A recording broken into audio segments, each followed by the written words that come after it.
Great news for the Greek Risk friends, the Greece map has been finally added to the game and this is my first time playing on it, featuring 6-player fixed card game with any ranked players.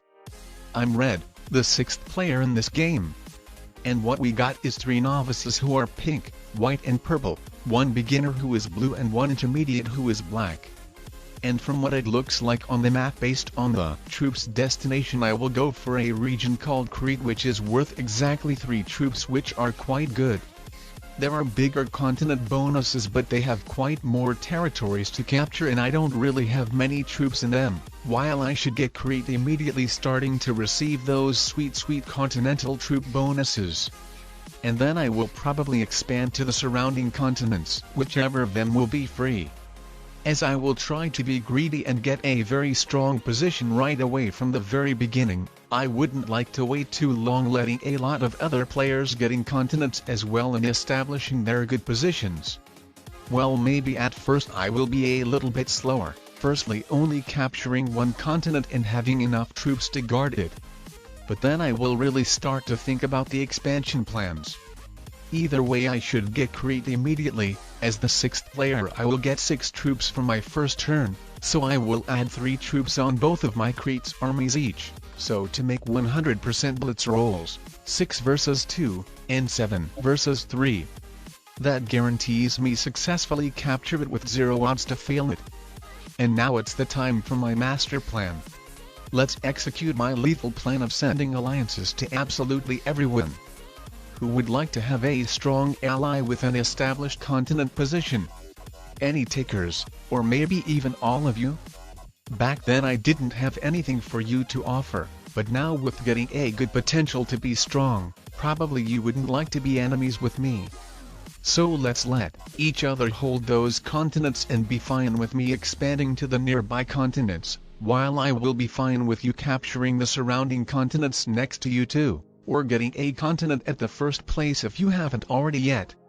I will be your emperor and the king of all of this place, so dear citizens and lower rank conquerors, take over those undiscovered lands and then get into a conflict with each other to let me easy take them from all of you. I will unite this country under the dictatorship and then everyone will live in peace. In my dominating peace. At the end of the game everything must be red. No black, pink, blue, white or purple, as that's my color. All of the remaining colors must be gone. Good, all the generals and majors with established positions have accepted my alliance requests, while ordinary privates with weak positions and over self-destructive AI systems have not. And I don't care. The blue player is not getting any continents soon, and the white AI aka a disconnected player who got replaced by a bot will make stupid self-destructive attacks with no smart plan in mind at all. The pink alliance has just got another continent so I don't have to get behind too. I will finish capturing my 2nd continent, though not sure how good of that the black alliance will feel about. I think if I capture that continent next to black, then the black general might feel intimidated by me and consider to invade me, but maybe he will just expand to that continent below him. Either way I will give it a try to getting that continent and see how that goes. I need to get strong, and 1 continent won't be enough while the pink forces are not sleeping. I shouldn't let them become much stronger than me, so in this arm race I've got to keep the momentum before it becomes too late. The Purple Alliance has just invaded the Black Alliance, so now I'm sure that the Black General won't try to invade me. And that's a relief. Now I should be holding my 2nd continent for sure if nothing weird happens, which I don't think so, but we are going to see. But oh boy, not so good news for the Purple General as the Black Alliance just got some additional forces.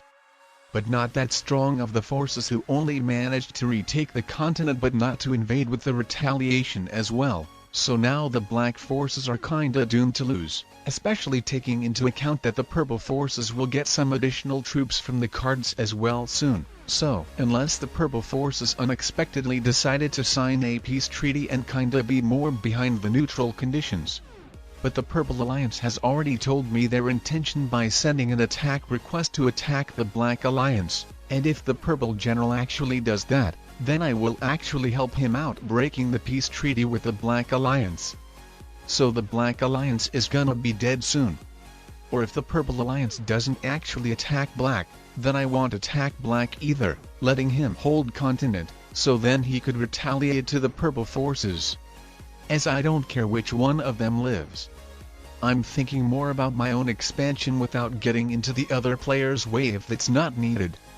The Purple forces are desperate to me attacking Black, and I think with the Purple General failing the invasion and not getting into any of the Black General continent's territories, it's the best opportunity for me to take the whole continent from the Black forces, as I cannot really expand to anywhere else.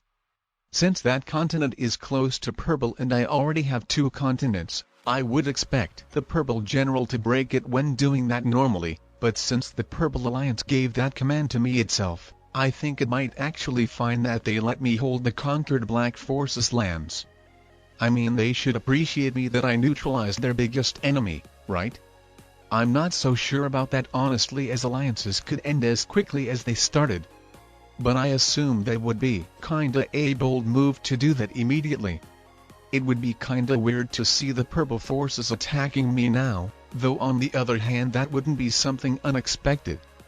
But I mean, I've gotta risk in order to not get behind in the arms race with the Pink Alliance, which has been very friendly so far, but you can never know when it will have enough and won't see any value of being friends anymore. Actually, I don't really like that the Pink Alliance has snapped a continent next to me, which honestly I could take over very easily if I wanted, wiping the Pink troops out. But the peace treaty with the Pink Alliance is much more valuable than those 2 troops' lands. To get into a conflict with the Pink Alliance right now would be just straightly dumb. We would destroy each other, creating an opportunity for other players to make a comeback. Well, while the white and black players have already disconnected, and the blue player is barely surviving, it's not that much of a threat in them, but the purple player would still be able to highly strengthen his position if I and pink got into a conflict. And the pink forces are just very useful to neutralizing everything in general, to wipe out all of the junk from the map, the smaller armies of the insignificant players using their own troops for that while hoping to get their continents. So meanwhile I could establish strong forces on my borders and prepare to dominate the game. So even though the pink general receives a lot of troops, he is still very useful.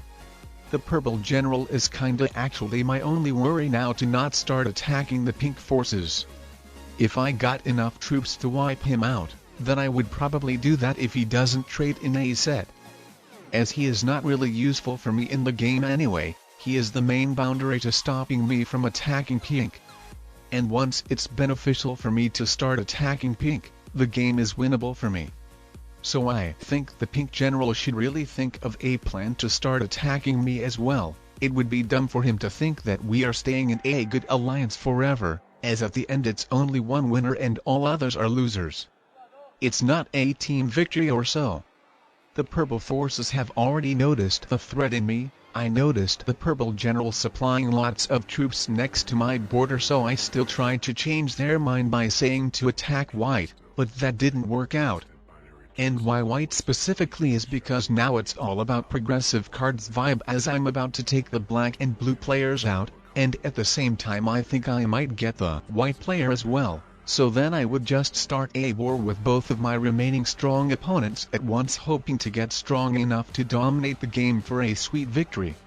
The black and blue forces have already gone, and now it's the time to deal with the white forces as well, trading in one more set and getting the timer reset by 30 seconds.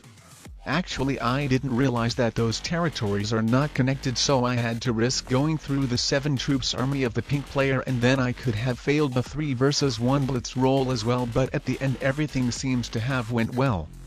The pink player looks like a bigger threat, so I will use my troops on him since he has more continents. While the purple player only has 1 continent with 2 strong borders, so it would have been much harder to break through. I haven't captured that many territories and the pink player would have been left with some of his continents.